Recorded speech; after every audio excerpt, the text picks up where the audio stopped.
you're good. No. you're good. Mm-hmm. That's called a lie, guys. When you tell somebody something that's not true, it's a lie. Now, if I was interviewing somebody, if as an investigator, when I was a detective, that told me that this person, and I don't mean to be insulting, I'm straightforward.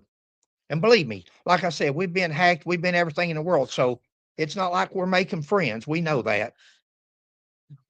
But if it was me interviewing somebody right here, right now, and they told me that right there, and I caught them in a lie, everything else they say from the rest of the time that I know them or interview them or ever know them, they're going to be known as a liar because they just told a lie. And if you'll tell one lie, you'll tell 100 others.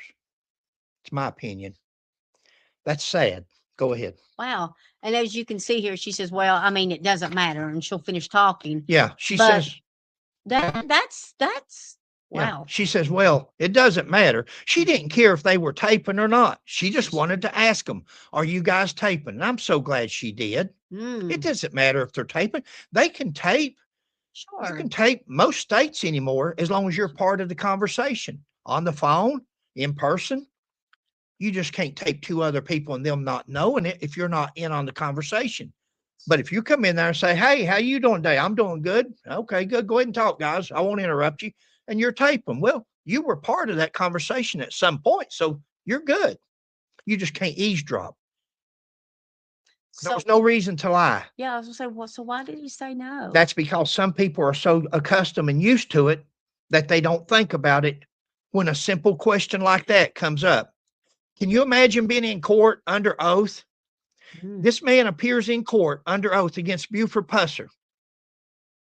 Buford's still alive today. This is your investigating detective, your lead detective. Okay. He's on the stand. Buford's sitting at the defense table, pleading not guilty, and his lawyer says, Mr. Parsons, did you tell so-and-so when you was interviewing her that you wasn't taping? Yeah. Was you taping her? Yeah. So you told her a lie. Well, I told her I wasn't. Well, that's a lie. The judge and the jury and probably everybody else sitting in that courtroom right now is going to recognize that guy as a fibber. Well, he kind of stuttered there too. No. As a fibber.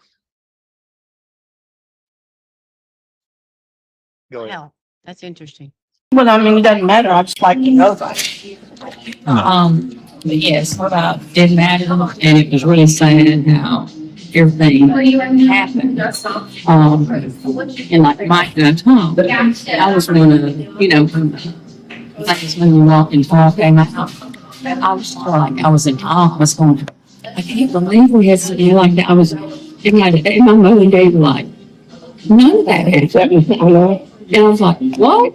And it was like, because everybody was gathered at my dad's house, like Clarice and everything, and some of them, and here I am, Motion's maybe all involved. And they're laughing, going, that never happened. I'm thinking, what? Never happened.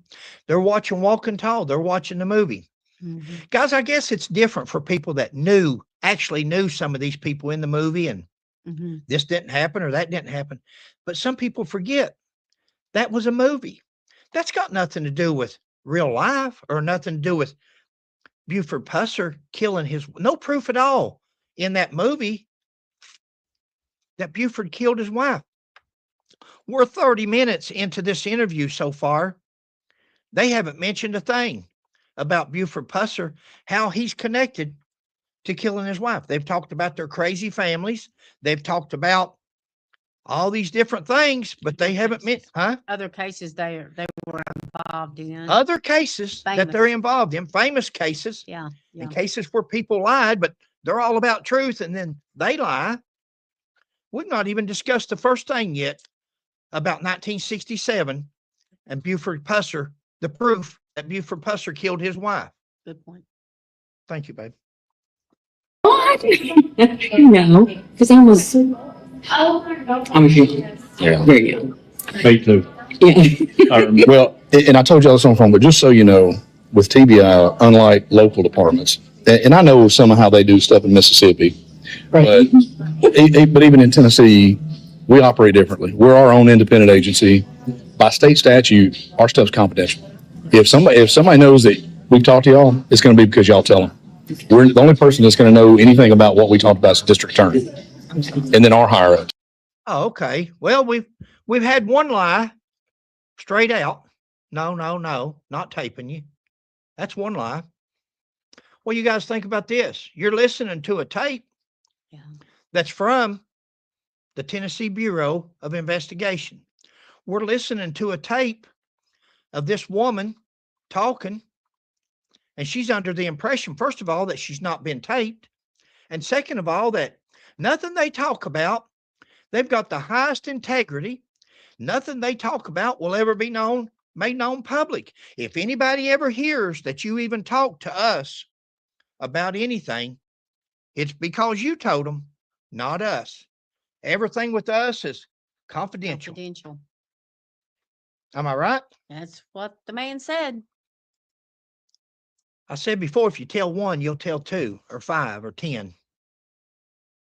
Go ahead. He said, other than the higher ups, he said them, the attorney, and then the Higher ups, though, that's understandable in the department. Sure. This is out to the public. See, this just raised $400 for UT Martin. Somebody just got $400 for these audio tapes and for that written report. $400. Nobody will ever hear this or know about this unless we can make $400 from selling the report to somebody, maybe. Just like they did the old woman, where they told her, she said, nobody else is going to know this, are they? No, honey, this is just some girls talking. They're good investigators. They're good at what they do.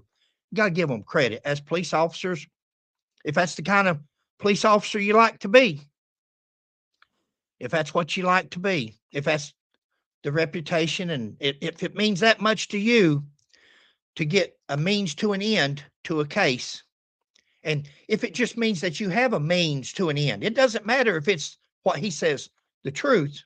You just want to solve this case, and you want to solve it with the biggest catch, the biggest find that you can find. That's Buford Pusser. There's not a bigger catch in Tennessee than Buford Pusser in this day and age. Most famous lawman ever known, next to Wyatt Earp. They took him down. They clipped his wings. They destroyed his reputation. Nothing more than what you're hearing right here. Hearsay and rumors, and sitting there with a cup of coffee and just rattling on. This is your witnesses. This is the people in your report, not just these two. I'm not just talking about these two women. You can go to Mr. Howell. You can go to Bill Way. You can go to Mike Elam. You can go to Oakley Baldwin. You can go to Griffin Mullins. Ricky Plunk. Thank you, babe. One of the most important ones. Dennis Hathcock. Dennis. Yeah. Rap sheet longer than Buford Pusser was never convicted of a crime in his life. These people that they're talking about on here, even this Tommy guy, some of y'all can put it in the comments for me. Who is Tommy? Yeah. Who was Tommy? Was that her father? Did he have a bad reputation? Because it seems like, from what I heard, it was a little bit of a, may not have come from the best family or something. See what, maybe just the way I perceived it. Let's go ahead and listen. Maybe I'll hear something different this time. But she talks about that. You haven't heard it yet, but go ahead. Okay. I mean, we all have bosses, but it'll either be TBI or DA's office. Outside of that, we're not going to. Now, there is one person, because I was trying to get a hold of you. There is one person that probably knows I'm talking to you today, because I was trying to get a hold of you. Who? Dennis. Dennis? Yeah. So, and to show you how small of a world it is, Dennis, I went to high school with Dennis's daughter, Elizabeth, that died of cancer. We went to high school together. We're really good friends. So that's how small a world this whole thing is. And I remember before I went to the Army, when I left Corinth to go to the Army, I remember W.O. down here off Foot Street, I think, had a little car wash. And I used to carry my car down there on Saturday mornings and get them washed, like had a detail shop. So it's just such a small world, So that would have no influence Yeah. on him investigating this? Yeah. Well, he's friends with Dennis Hathcock, went to school with Dennis's daughter, Yeah. knew Dennis's father. They were acquaintances. Yeah. He should have Yeah. Maybe he should have done a criminal accused history. or something. Maybe he should have done a criminal history on somebody. Huh. Wow. Ready? But see, sometimes your personal feelings will let you lapse in better judgment. Right. They've already pointed your attention in this direction. Would you rather arrest a nobody for having involvement in an ambush, or would you rather take down a famous dead man who's not even able to stand trial against you in court? Which one? Which is easiest? Which one can fight back is what you're saying? Which one can fight back? Yeah. Go ahead, Punk. I'm ready. For me, being involved in this, because to kind of tell you how we just kind of give you a little context on how we got here today, and we're talking to y'all. Have you always been on this case? Like Pretty much. You've got Since he got the file got reopened, yes. So this case file, there's a lot of stuff that we know that Buford probably didn't know himself, that Warren Jones and John Sloan had in our original TBI case file. Wow. Guys, the original TBI case file, according to their own records, right now, Sheila normally would show you the forms from 1983 where they're asking, where is the Buford Pusser file? And Warren Jones says, I haven't seen it since 1976 when Sloan had it, John Sloan. And they check with John Sloan, and John Sloan says, I gave it back to Warren Jones in 1976. This was 1983 when they were trying to find that file. They never did find it. In 2023, after Mike Elam opened their case back up for them, after Mike Elam told them about the movies, the books, the fame, fortune, name, notoriety, then they decide, hey, yeah, we're going to open this case back up. There's stuff in that file that Buford Pusser didn't even know. Really? What is it? Because the file is missing. What is it? You're going to hear him talk about in a minute how stuff just made up, stuff just comes up. It's unbelievable, guys. This is just the first video we're going over. This is just the first one of many. Stay tuned. I'm sure if this one's like this, it's probably only going to get better, because you can't change the stripes on a zebra. So if this video's like this, I'm sure another one's not going to alter much. But he says there's things in that report that even Buford Pusser didn't know was there. I'd say there's things in some of these papers that's floating around on the internet today and on these podcasts and in these books that even Warren Jones and John Sloan didn't know about. I'd say there's reports out there and typewritten papers from third parties with no letterhead, no signatures, no dates. Yeah, I'd say there's all kinds of stuff. And especially when you hear this comment coming up. Let's go ahead. So there's stuff. I think it's your phone. If you need to answer the phone, or I didn't know it was you. Well, I cut my. if you need to take it, that's fine. I'm sorry. But there's a lot of stuff that we know.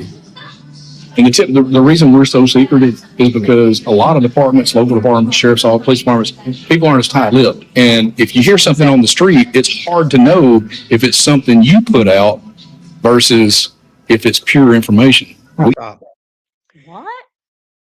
If it's something you put out or if it's pure information, pure truth. If it's something you put out or if it's the truth. Who's saying you? Who's he referring to when he says you put out? They're talking, in my opinion, babe. I opine that he's talking about them. He says, you can play it again right here so they can see it. But he says, don't know if that we try to be tight-lipped so we can know whether it's something we put out, information we put out, or if it's pure. If it's pure is truth. something we put out. What, you mean like rumors? Interesting. Of course it's interesting. Interesting. And we've done caught at least 2 fibs. So what is there some more out there? Something like Mike Elam? Maybe somebody gave stuff to Mike Elam to put out to add to his, to embellish his story. You notice he says here that we're tight-lipped. We don't talk to the other agencies. We don't talk to the city police, the sheriff's offices, the highway patrol. We're our own entity. That's Yeah. why they're so secretive. The reason why is, guys, because there's not another agency out there. There's not another agency in the state of Tennessee, I would bet. And if I'm wrong, don't worry, a sheriff or a police chief, somebody can put it in the comments. I've been the sheriff for 50 years and I agree with everything they did. That's fine. Everybody's got their own opines. Opines and the truth are two different things. I don't think you'll find 1 in 1,000 that will agree with what's going on here. Guys, where's the FBI at? Where's the ATF? ATF could have done the firearm exam, the ballistics. That's what they specialize in. Alcohol, tobacco, and firearms. They're the best. Right. It was free service. They didn't have to hire a contracting company and so-called expert witnesses. They could have got the ATF for free. Only thing is, ATF's federal. ATF may not have went along. You can't buy the ATF's opinion. You can't buy a story from them. They're going to tell you what they find because the reputation rides on it. And they know that what they find, there's going to be other defense experts that come in there and look at the same thing. What about the FBI? Blood splatter? Blood types? Anything dealing with blood? Reenactments? They didn't involve them, guys. They did not want to share that stage with nobody. This man is with the TBI. They're their own agency. They don't fool with nobody else. They didn't want to share the publicity.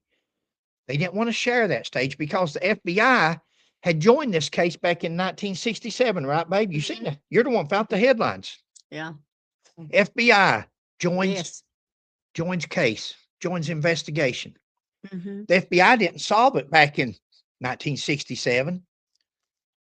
Nobody solved it back in 1967. Imagine how these guys feel. They're trying to show the FBI up. They tried to show the ATF up.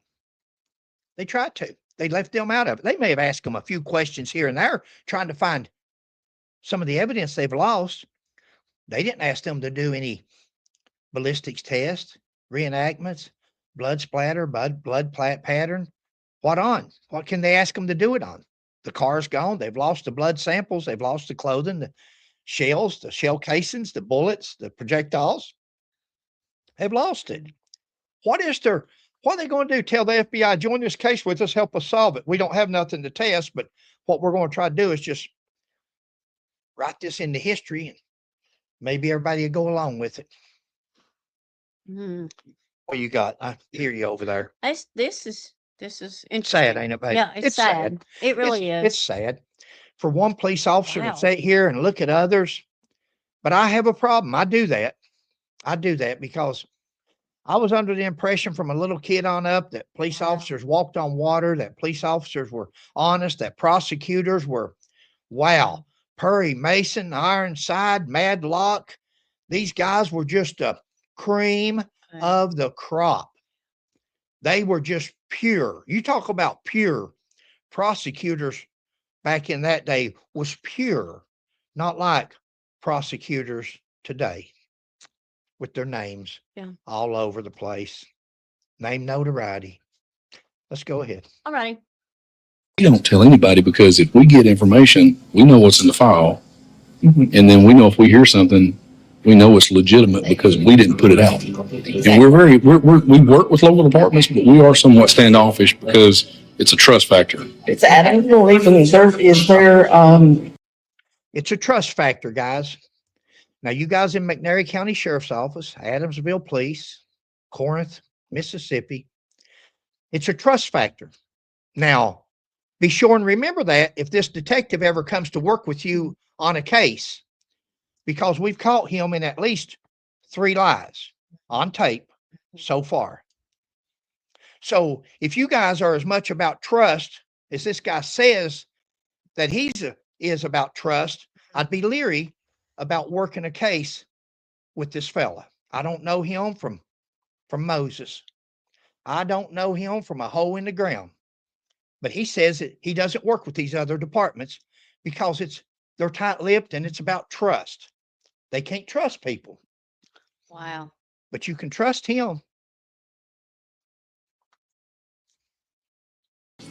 Police, are They're not involved in this. No, nobody is. It's just us. It's just, and that's on purpose because It's just us, and that's on purpose because I don't know what he's going to say next, but in my opinion, because we want all the glory and media attention for ourselves. We're going to put Mark Davison up on that stage, and we're going to put my boss, Mr. Roush, and I'm going to stand over beside him, Mr. Roush, and they're going to have Mark Davison's name all over the podium, and it's going to be all about us. Now you can go ahead and play it and see what he says next, but again, it's a trust factor. Need to know basis. guys, I'm going to tell you something. When you hear a person talk about trust and trust and trust, He keeps mentioning you it. better be leery of that person. When you see a minister out here that carries his Bible with him everywhere he goes to let people know that he's a minister, you better be leery of that minister. If a person has to tell you that they're trustworthy, you better watch them.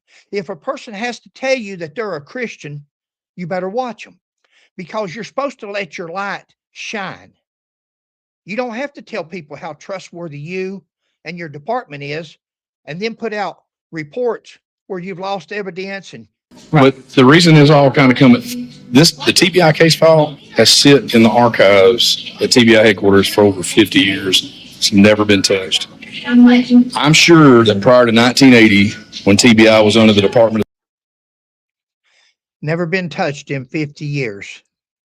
I had something there, but go ahead. I forgot it. of Safety, the Highway Patrol, Governor Blanton, all that corruption, there was some political influence on how the investigation was conducted. Since 1980, we're our own independent agency. I mean, literally, we can investigate anybody. We can investigate the governor, state representatives. That's the way they were created, because Governor Blanton got in trouble for selling pardons and that whole administration. And, so that's when they created us the way we are. It's not like down here, Mississippi Highway Patrol, Mississippi Bureau of Investigation is underneath the Mississippi Highway Patrol. In Tennessee, we're Guys, the funny thing about this, again, you can tell people all day long, you're this or that. I don't care if they're under the Highway Patrol or if they're under the Sheriff's Department. It don't matter. It's all involved with the detectives, with the officers, with the administrators, the director, the commissioner. He talks about Blanton there in a minute. You're going to hear that. Blanton wasn't the governor when Buford Pusser was the sheriff. But I'll tell you what did go on. The TBI and Warren Jones didn't do anything. Mississippi Highway Patrol, he talks about the Mississippi Investigative Agency, Bureau of Investigation is under the Highway Patrol. I don't know who they're under, but they sure done a dang better job than the TBI in 1967 when they took Bobby Floyd for 3 polygraphs, when they subpoenaed Billy Sue Johnson for a polygraph and she agreed, and then they went to pick her up and she says, "No, I've lawyered up. My lawyer told me not to take it." All these different people that Mississippi Highway Patrol and Mississippi investigative agencies were investigating a homicide that took place in McNairy County, Tennessee. And Mississippi is doing polygraphs and doing more to investigate it than the TBI. But the TBI's got all authority. The TBI could investigate the governor if they want to. State representatives. We can investigate anybody we want. Go ahead, Punk. we're not attached Right. to anybody. So A couple of years ago, we were in Pickwick. We had these things called agents conferences where agents across the state come down. It's kind of like network. Guys, I don't know how far we are into this video, and we may have already cut it in half by now. But we've not even discussed Buford Pusser on that ambush in 1967. They have talked all this time for this interview to have where they could put down man hours, and he's talked about everything in the country except the 1967 ambush of Pauline Pusser. Am I wrong or right? No, you're right. I just wanted to You point just that out. Yeah. I just wanted to point that out. Keep your attention because you're probably on the first video or maybe on the second video by now. And you're thinking, goodness sakes, we ain't even heard nothing. We haven't neither. Go ahead. Working, training, some educational stuff. And there's an agent who just retired last year that was a special agent in charge in Nashville. And he's a history buff. So he had come to the agents conference. He was getting ready to retire. And we just had a conversation. And he's like, man, you're not going to believe, I know this is in your neck of the woods, but I've been looking through that file. And he's like, man, like the people just don't know what's being out in the public, social media. People just don't know. I've seen your face. What? I've been looking through that file. How could you look through the file if it's missing? Yeah.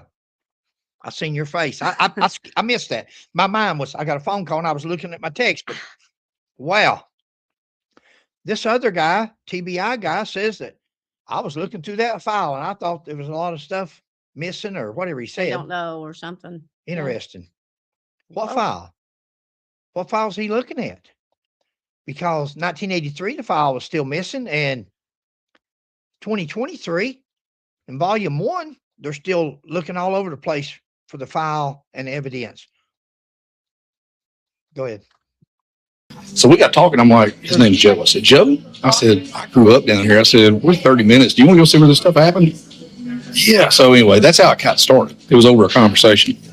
And then doing a little open source internet stuff, found out Kirksey Nix was still alive in Oklahoma in prison. So we...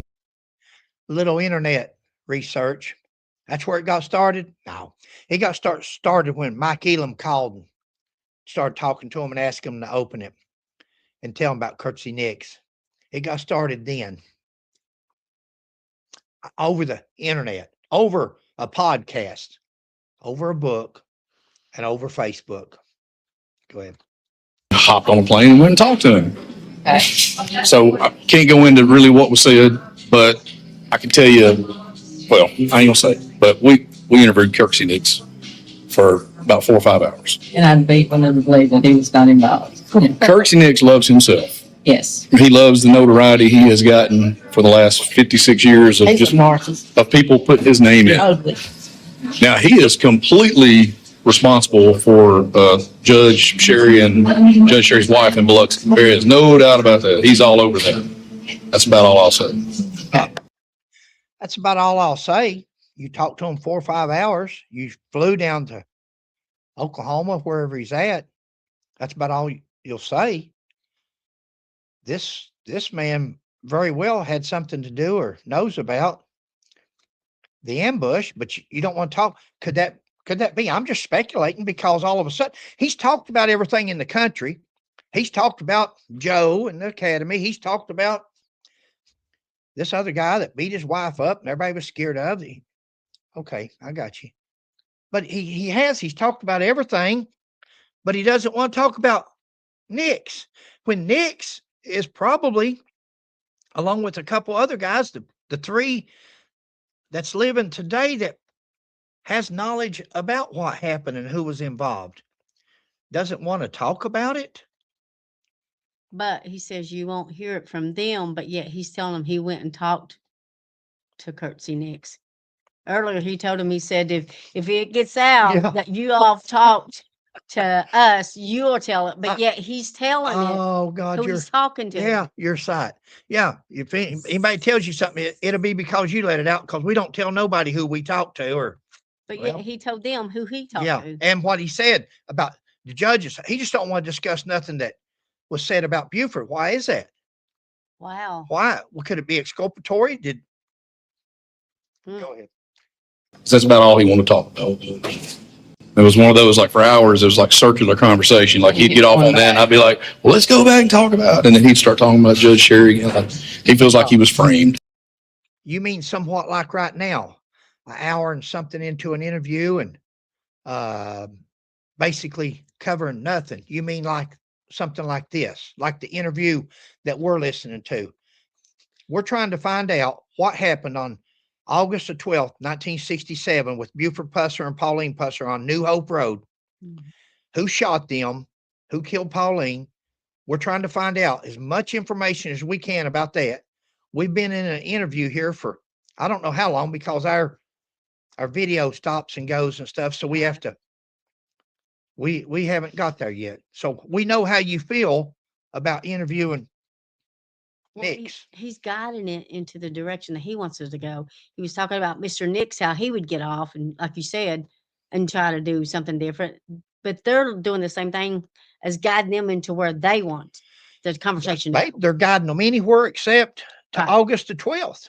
Right. He's guiding her anywhere. They're talking about everything in the world except Everything August the else. 12th, 1967. See, guys, we've said before, we don't care if Buford Pusser was heavy-handed.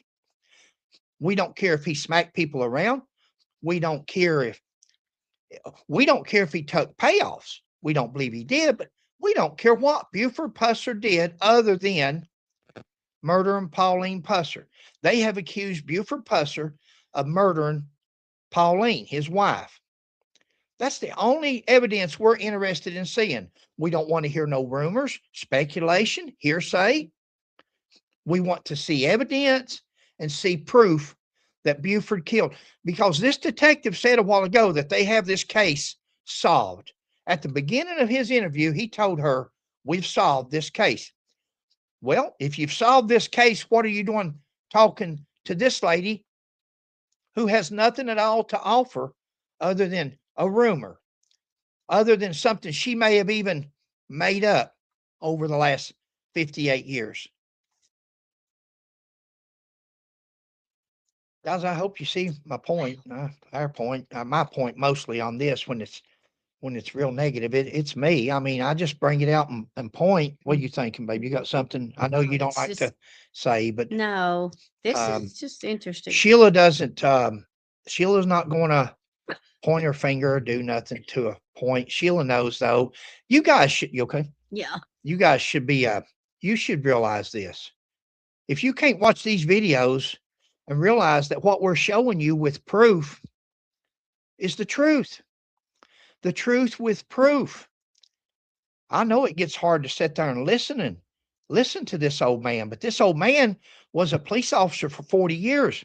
I've seen it all. I've investigated it all. I'm waiting for the Buford Pusser thing.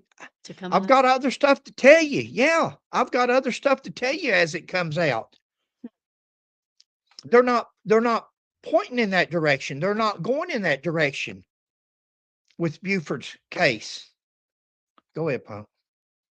But My like, friends he's- were for the Sherry's, and she's been talking to Mike Evans on, Yeah. her name is Lynn Gibbs. Okay. Josh.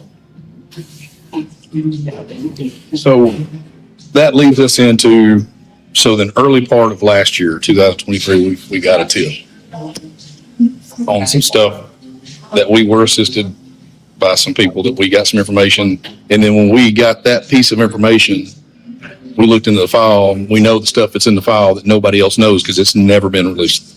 There's stuff that's floating around out there that I don't know how it got out there, but that's not part of the stuff that we know. Well, there's stuff that's floating around out there that don't know how it got out there. But yet earlier he said we like to be tight-lipped so we know what we throw out there and what's pure. We know what we throw out there and what's pure. What have you thrown out there? What has Mike Elam thrown out there? What has he thrown out there? What's he referring to right here? Could he be referring to that 3-page so-called statement of Buford Pusser's written in a third person with no letterhead, typed on regular paper, no witnesses, no signatures? Could he be referring to that? He could be. He doesn't say. He said there's stuff floating out there that he don't even know how it got out there. Said earlier that they put some stuff out, but they try to keep it tight-lipped where they can tell what they put out and what's pure, which means what they're putting out is not pure to me. If the other stuff that's out there is pure, makes it to me sound like what they're putting out's not pure. Now he says there's stuff out there that he don't even know how it got out there. Yeah, we don't neither.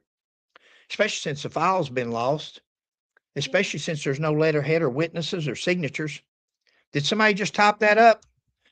Detective Parsons? Did somebody just type Jim Moffitt's so-called statement up, third party? Buford Pusser's third party statement? Who would have done that? Who could have done that? When did they do it? They've had since 1974 after Buford Pusser died to do it and put it out there. Said earlier, there was stuff in that file Buford didn't even know. Really? Where's the file? I thought they didn't know where the file was. Guys, not like Mike Elam. Mike Elam make a video today and tell you there was no Cadillac, a Phantom Cadillac. Make a video tomorrow and say, W.O. had done sold his Cadillac 2 weeks before. Towhead White done sold his Cadillac, or he done been gone to prison when they bought his Cadillac. Thought it was a Phantom Cadillac. Thought nobody had a Cadillac. You got something, babe? No, I'm good. So there are certain facts we know that the information we got kind of like caused this thing to go into overdrive. And then we just kind of rolled our sleeves up for the last year or so. We've gone all over interviewing, doing testing, doing different kind of, it's amazing forensic science that you could go back and the things that you can do. This, you probably see some of the shows and stuff. It's amazing forensic science, guys. It's amazing what you can do. He's telling the truth there. He's correct. But in forensic science, it's a comparison. Forensic is where you compare things and you get facts through proof, through evidence.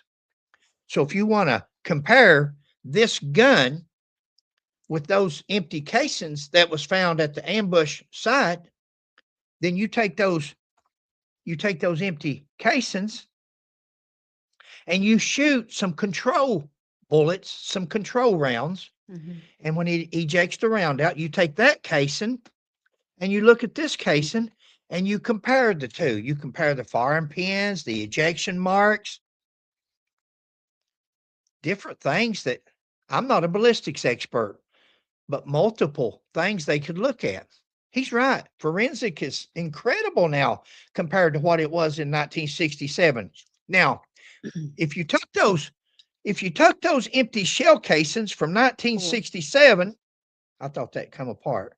Oh, I think it does. If you took those empty shell casings from 1967 and kept them all them years in an evidence locker somewhere, locked away so nobody could tamper with them, and now all of a sudden somebody comes up and says, hey, I've got this gun that was my dad's had since the day Pauline Pusser was killed. He got it. That's a coincidence. You get a gun the same day that a woman is killed and the sheriff is shot. Now all we got to do is fire a couple of rounds from that gun, take those empty casings and compare it to the evidence that we've got in the lab, in the evidence room. Yeah. They can't do that, guys. It don't matter what kind of forensics this guy wants to talk circles. He talks about circles. He's talking in circles. He wants to tell her about all the forensic testing that can be done nowadays on things. It can be, but you got to have something to compare it to. You got to have some evidence.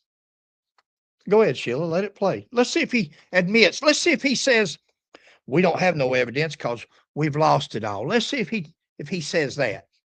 He won't tell the truth. With forensic science and some of the things we can do, Wasn't available. it would, yeah. Oh, yeah. Nothing like that. I know you- It wasn't available then. Well, it's available now, but what's not available now is the evidence. We have nothing to compare it to. I'm sorry. DNA, nothing like that was. There's things that tell us that we know Warren Jones had some concerns back then, but in 1967, you didn't have the forensic science that we have today. And they send all of us to Oak Ridge, Tennessee, to the National Forensic Academy. It's 10 weeks. We spend 10 weeks up there going over shooting scene reconstruction, bloodstain pattern analysis, crime scene mapping. Sorry to be facetious. I just say things when I wish they would spend some time in this 10-week course teaching these guys how to keep up with evidence. That would be real smart. I think I would put that on the agenda to start teaching how the TBI agents and the evidence labs and the evidence rooms and lockers should probably learn how to keep up with the evidence. That would be go ahead. I feel you, baby. I feel you. She's kicking the snot out of me, guys. She's kicking snot. And he's ratting me out, guys. No, you're right. You're right. But am I the only one thinking that? Am I the only one thinking this guy's pointing your direction into mapping, into analysis, and examination of a crime scene and examination of forensic, and you don't have nothing to compare it to. You've lost the evidence. We shouldn't even be here. This case should have never even been reopened. Once you guys found out you'd lost the file and the physical evidence, it should have been said, hey, everybody, don't say a word to nobody. Stay on the path we're on. We can't prove nothing here. And then comes along Fred and Sheila. Wow, sad, guys. I'm saddened for you. And I hope there's more out there than Fred and Sheila. I just said Fred and Sheila. But, oh, there's so many more that's on to this case now. Mm-hmm. Yep.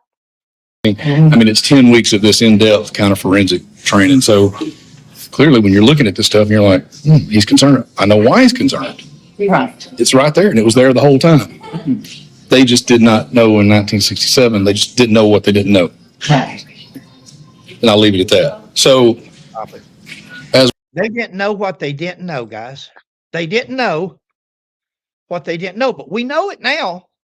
We've lost they collected the evidence.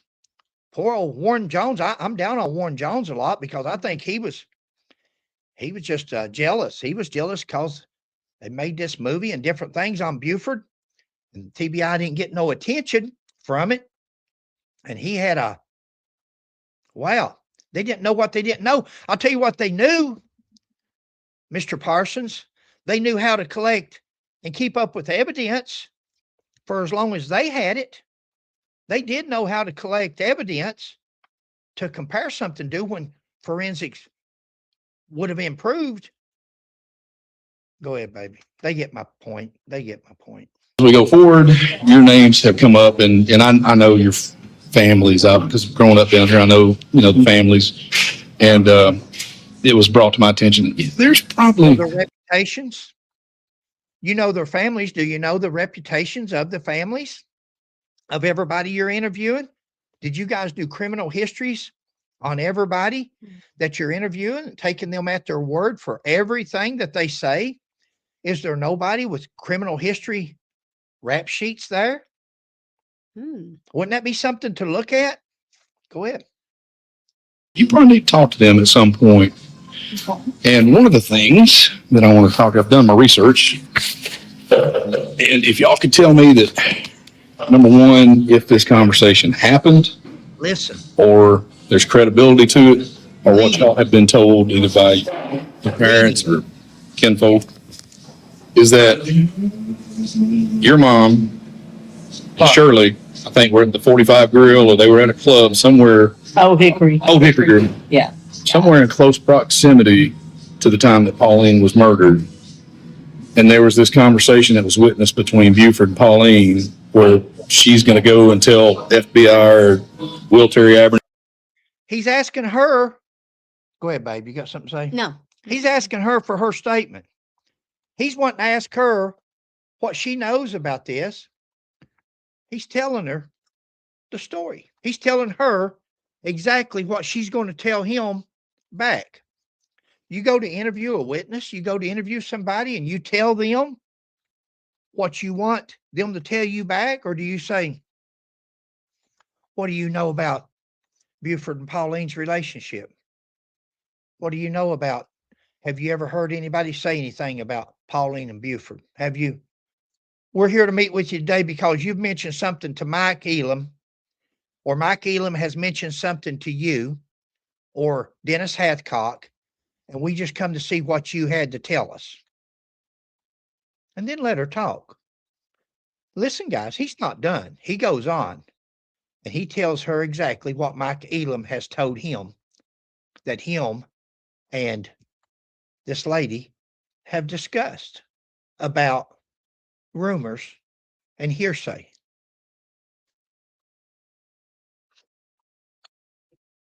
Matthew, or somebody something, and Buford basically says, if you do that, you won't live to see the light of day, or something to that effect. Exactly. Right. She was upset over his most recent affair that had come to light, and it was the black girl. What's her name? Pearl. Or Wade. That's what it was over. They were fighting in the parking lot over. You know, I think it was her uncle. We worked a case down there. Her uncle burned up in a house down there, guys, a couple years ago. Harry Wade. We're asking about the Pauline's death. Maybe we're leading maybe toward Pauline. What happened to Pauline and her death? And now we're back over here on a story of somebody else that burned up in a house. This case, I've said it and said it and said it, and I'm not making no friends. I realize that, but this Buford Pusser case will be taught in police academies across the United States for years and years to come. These people wanted to be famous for the Pauline Pusser, Buford Pusser case. They're going to be. They're going to be, but it's going to be for the wrong reasons. This case will be discussed in law schools by attorneys to be for years and years to come on behalf of Mr. Davison's, the role that he played in this. But it's also going to be played in police academies to show police officers how not to interview witnesses, how not to do things. I was a police officer for a long time, and I've had some great instructors throughout the years. Guys, I don't know what Tennessee, if they go through an academy, what they do, or if all police officers, maybe we'll get some comments from Tennessee police officers, and maybe they know. Is this all Tennessee police officers? Or is this a fluke? Like Mr. Davison and Mr. Roush? Is this just because anybody, and I've still got friends in police work. I've still got friends in different agencies. Still got friends that's retired. When they see this is when they call and they say, hey, unbelievable. So I know it's not just me. I don't think you have to be a former police officer, a detective, a police officer now, active. I think the layperson can look at this stuff. Now, Sheila don't comment a lot. Sheila's not going to say nothing bad, and I respect her for that. But Sheila and I talk between husband and wife. She just don't like to. Guys, the Bible says, what's the 9th commandment, babe? Do not bear false witness. Do not bear false witness. We try not to bear false witness. We try not to bear false witness. We try to correct or point out other people that do, especially when it's bearing false witness against a dead person, because they want to do the 10th commandment and covet their reputation, covet their fame, covet their name and attention that they've gotten over the years. Go ahead. No, Yeah, it was a Wade. yeah, and he ran What are you talking about? didn't run up. He ran the place right behind Jimmy's Old Hickory. Yeah, I'm talking about the block. Was that in Guys or Raymer? Was that in Guys? Guys. And so, yes, Yeah. my mother and Johnny were in the vehicle, and yes, they witnessed all that. Really? And it did. My mother and Johnny? Who was Johnny? Says my mother and Johnny. But I thought it was supposed to be her mother and Shirley. somebody, yeah. Debbie? Wasn't it Deborah or Debbie, something? Uh, And Shirley. yeah. She said her mother and Johnny, if I'm not mistaken. Yeah, she said my mother and Johnny witnessed it. Go ahead. In the report, it says that her mother and her aunt, this other lady's This aunt, other lady's aunt. there was yeah. 2 women in the parking lot. What the original story was, Yeah. she just now said her mother and Johnny, 4 o'clock in the morning, guys, they're in a vehicle. Who is this? Because I don't know. I'm speculating. A while ago, she mentioned Tommy. Mm-hmm. I thought and I could be wrong, but I thought she said Tommy was her father. Yeah, she said Tommy. I could be wrong. And guys, help us through the comments, because you can see that it's not really, some of this stuff is not real clear. And I want to understand. I want to know the truth. Yeah. But it sounded like she just said that her mother and Johnny was out in the parking lot of a vehicle at 4 o'clock in the morning of a nightclub, a honky tonk. What were they doing there? What were they doing there, I wonder? 4 o'clock in the morning.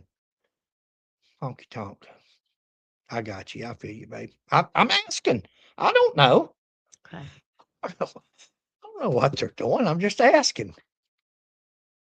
Wow. It sounded like she said Johnny, so I don't know. Let's play it. Come up that she knew he had multiple affairs, but he had been having an affair with the black female was the final straw. So Pauline, Yes. And Final straw was that she had an affair. Buford had an affair with a black woman.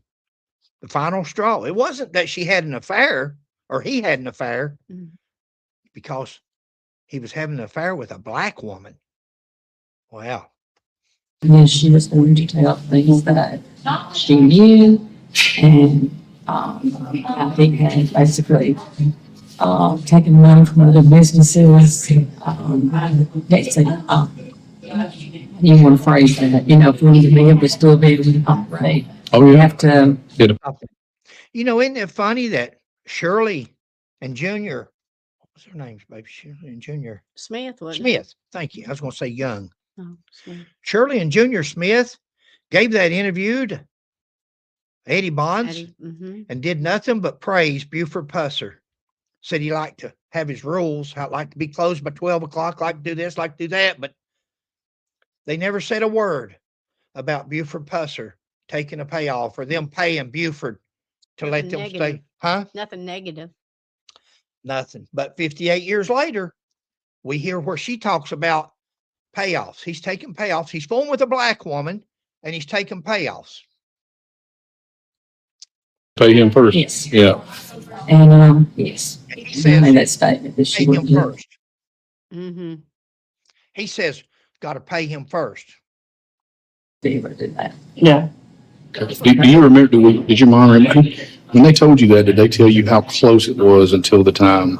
I didn't get a time frame, just other than it was right before she was killed. It was the morning of. Yeah. And 3 hours of the morning. Right after the Old Hickory Grill closed, my Aunt Shirley and Barbara were sitting outside. Barbara was her name, not Debbie. Yes. Barbara and Shirley, my answer.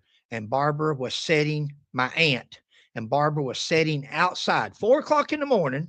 But this other lady just said She was with Johnson or whatever his name was. Johnny. Johnny. Yeah. We'll play that later on. May have to double back on that. Yeah. Smoking cigarettes. Yeah. And they heard these two Guys, cars. remember, back in those days, you didn't go outside to smoke. You went outside to get fresh air from all the smoke in the nightclubs. Nobody went outside to smoke. Smokers had the run of the roost there. If you wanted fresh air, you had to go outside to get a breath of fresh air. Nobody went outside to smoke. You might have went outside for something else, but you didn't go outside to smoke. And there she says. Oh, wait. Mm-hmm. Heard these 2 cars pull up. They heard these 2 cars pull up, guys. When have we ever heard there was 2 cars? Buford in one car and Pauline in a car. They traveled all the way from Adamsville to the state line so they could pull up beside of each other and have an argument over Buford fooling with a black woman. How in the world did Pauline get in the car with him that morning? Where's her car? How many cars? Lucky's never said nothing about 2 cars. We've never heard nobody say they had 2 cars. Mm-mm. We've never heard that. Could be possible. We've never heard it. We've never heard no mention of 2 cars that morning. Huh. Interesting. They didn't put this in the report. They didn't put this in the written report. If I'm wrong, please correct me. I want to be right. But isn't it funny that when the TBI, Mr. Parsons, done his report, the written part that you're just going to read, if we hadn't listened to the tape, it doesn't say nothing about them pulling up in 2 cars. It just says that Shirley and Barbara heard argument between Buford and Pauline. Mm-hmm. Wouldn't you think that pulling up in 2 different cars would be important Mm-hmm. for people to know? That would be something exculpatory for Buford. If she's not riding in the same car with Buford, then how did she get into the car when she's dead? And where's her car? See how you can leave one thing out or add one thing in and change the whole? They said that they pulled up in 2 cars. That's not in the written report, huh? Heard these 2 cars pull up, it says. Yeah. That's not in the written report. I'll get Sheila to put that in here right here. We're not going to do this on a lot of it because we've covered all this before. Right.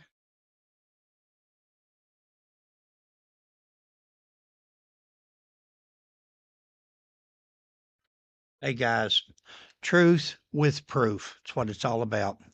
Yep. Look back there what she said. This one's going to be continued after this, but look what the statement she was making. There were 2 cars pulled up.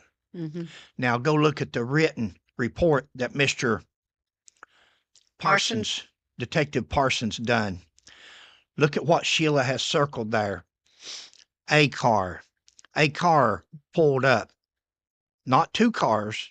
She said 2 cars pulled up. Mm-hmm. He writes in his report, a car pulled up. Right. See, you wouldn't want to put 2 cars because how would they end up in 1 car out on New Hope when they had the ambush?